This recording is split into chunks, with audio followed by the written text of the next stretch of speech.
The aroma of fresh coffee mingled with the soft sound of footsteps echoing on the polished wooden floor.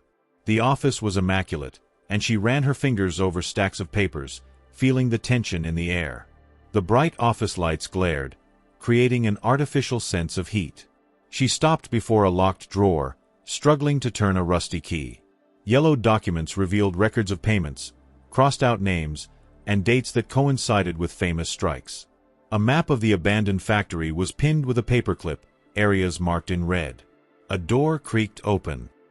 He entered, carrying a flashlight and an expression suggesting he knew more than he was saying. In one of the files, an old document was found, its ink smudged and cover torn. Quimbam looked over her shoulder, observing in silence.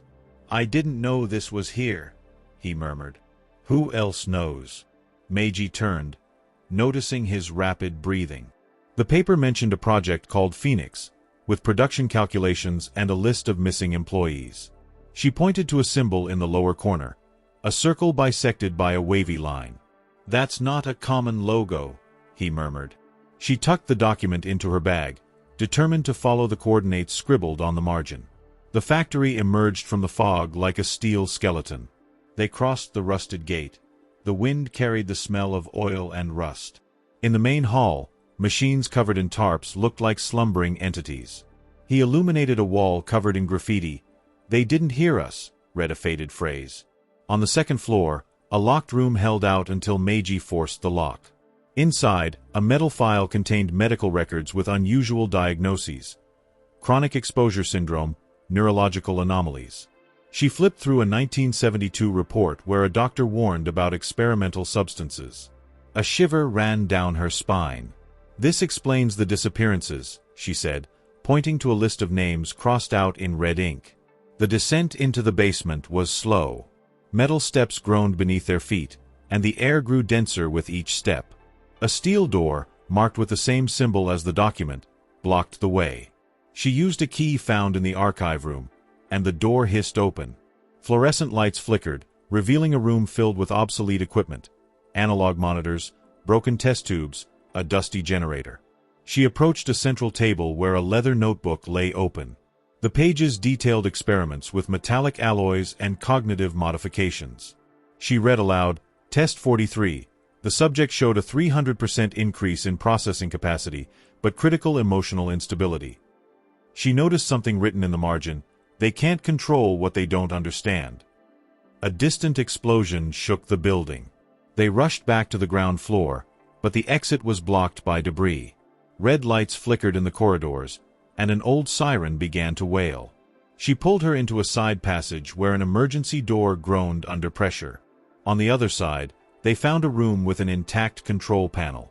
She randomly pressed buttons, and screens sprang to life, displaying energy graphs and a city map with flashing red dots. She recognized the locations: defunct factories, abandoned hospitals. She adjusted a lever, and the floor trembled. A section of the floor slid open, revealing an underground laboratory. In the center, a colossal machine hummed, thick tubes connected to empty glass chambers. She approached, noticing a diary attached to the machine. The last entry read, "Project Phoenix wasn't about saving industry. It was about replacing it."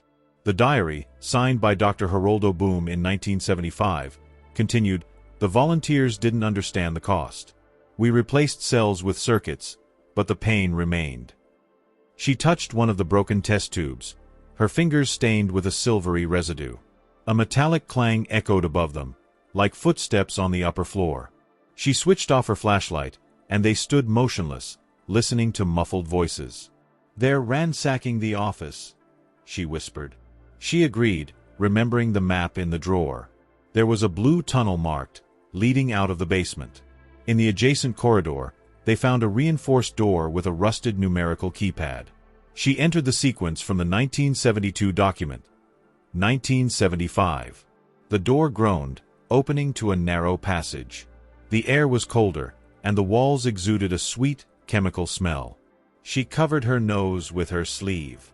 At the end of the tunnel, a circular room contained dozens of glass capsules, all empty except one. Inside, a human body floated in amber liquid, with translucent skin and veins glowing like electrical wires. She approached, noticing a plaque, Subject 43, Yumi Becker, 34, factory worker. She recoiled. They didn't die, she said. They were transformed. A blue light flickered on the ceiling, and the capsules began to fill with liquid. She pulled her back as the tunnel door closed on its own. Robotic voices emanated from unseen speakers, initiating Phoenix Protocol reactivation. The capsules vibrated, and Yumi Becker opened her eyes, her pupils white as static. She banged on the glass, her mouth open in a silent scream. She found a hidden control panel behind a loose plate. "Turn that off," she commanded as she pounded harder. She ripped out wires, and the lights flickered. The liquid drained, and Yumi fell to the ground, gasping. "Where am I?" she asked in a raspy voice. "You're the new models?" She helped her up, noticing that her hands had no scars, only weld marks. "What did they do to you?" she asked. Yumi looked at her own hands. "They fixed us. They said we were obsolete, but we're not defective." She pointed to a locked door with chains. "More like me are there. Some are broken. Others woke up." She followed her gaze, noticing fresh scratches on the wall. She smiled, revealing metallic teeth. "You shouldn't have come."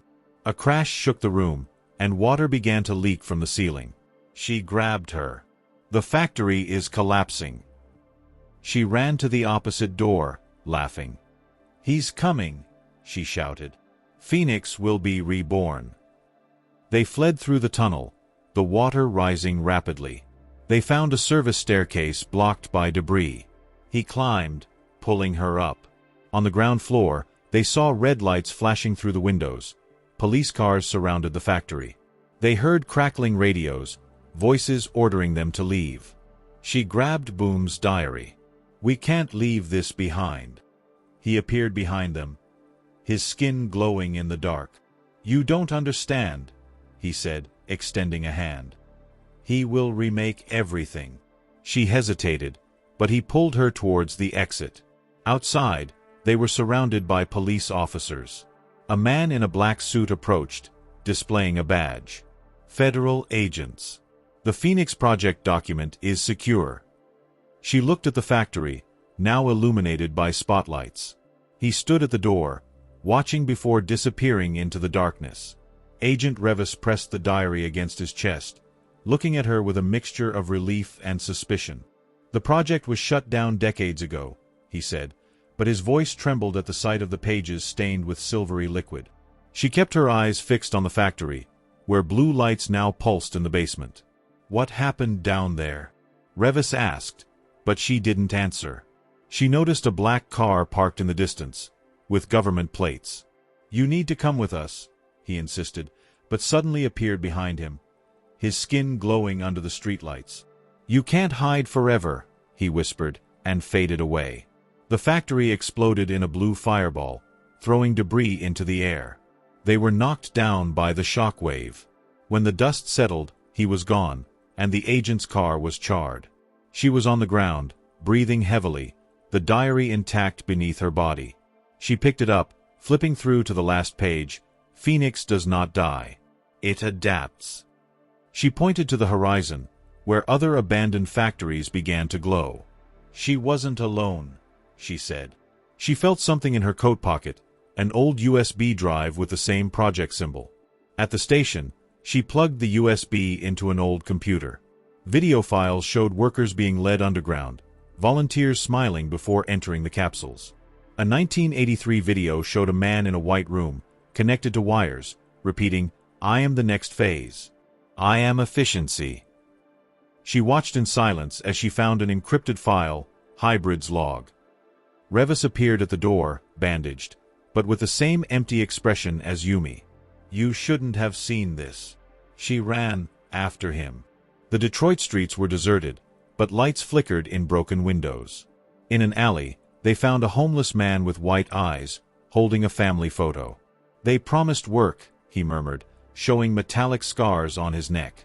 She helped him up, but he ran off, disappearing into the darkness.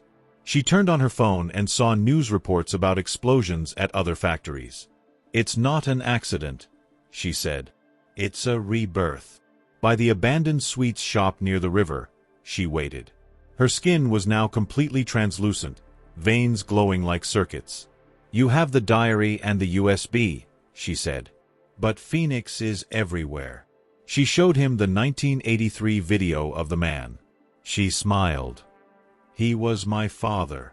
She recoiled, but she extended her hand, touching her face. "We are not monsters. We are the future." A siren wailed in the distance, and she plunged into the dark water. She looked at the USB drive, then at the city. Blue lights shone on every corner, like stars rising in the concrete.